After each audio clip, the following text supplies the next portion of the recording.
Michael Gibson spoke with some of the boots on the ground at our local border entries to get their thoughts.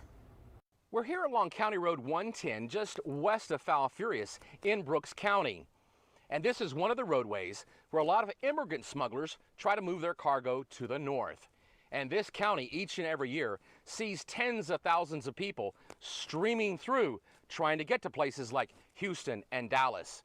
But when we asked people about what they thought the effects of House Bill 20 would have on immigration, we got a lot of different answers. Eddie Canales runs the South Texas Human Rights Center in Falfurrias. He was called to Austin to testify before state lawmakers over House Bill 20. The bill would create a state unit of officers who would be empowered to send back or arrest migrants crossing the border. Canales doesn't like the idea at all. Creating legislation is another tool to try to go after migrants and immigrants.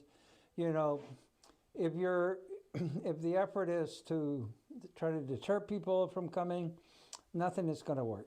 Falfurrias veterinarian Dr. Michael Vickers and his militia, known as the Texas Border Volunteers, will be out in the brush next week in the Hebronville area looking for migrants. Later in the month, on April the 29th, he's going to be one of the featured speakers at a rally in Austin. A group called How Many More is putting it on, and one of its demands to lawmakers is to declare an invasion of our southern border.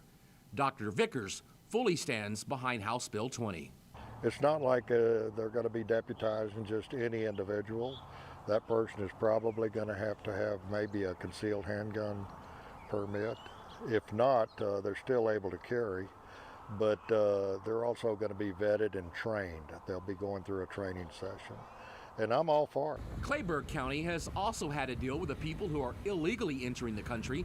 Sheriff Richard Kirkpatrick is taking a more wait-and-see attitude toward that controversial HB 20. At this point, we're kind of taking up a neutral position.